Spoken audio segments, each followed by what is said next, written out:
Houses are damaged into the trash. Avdiivka has been under assault of Russian troops and without electricity, heating and water for a year now. About 2,000 residents remained in the city, mostly pensioners. But the Russian invaders continue to show Avdiivka.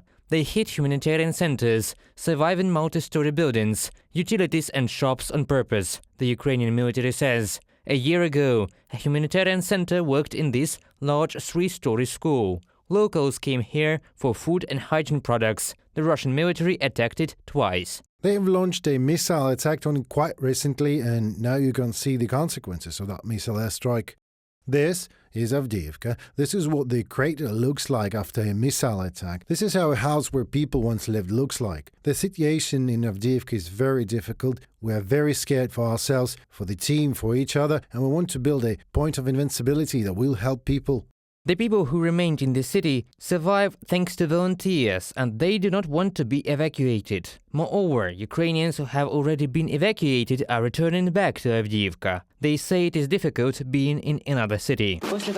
After Russia began to shell us with rockets, most of the residents left the city. A lot of people are still here, who stays in basements, who stays in flats, mostly in the basements. Volunteers bring bread every week. We also distribute bread to others every day and try to help. Another rescue for the locals is a grocery store. One for the whole city of Avdiivka. A generator works in the store. There is enough food and essential goods. Prices are acceptable for the residents. How do you survive? Somehow.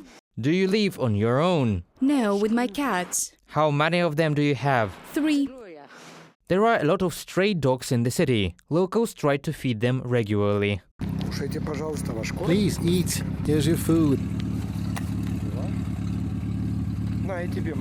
Then for you, little guy. But the Ukrainian police and volunteers who bring humanitarian aid to Avdiivka do not stop persuading people to evacuate. There are explosions outside. It is already getting a little dark in the city and we are evacuating the family we came for. I'll show you the conditions in which people lived here. I mean, there's no water, no heat, nothing. However, it is very clean in the flat and you can see how the kitchen looks. Even the floor is clean here and people cooked and lived here for a year. This elderly couple has no children. Luba and Volodymyr did not leave Avdiivka for the past 20 years. God save us.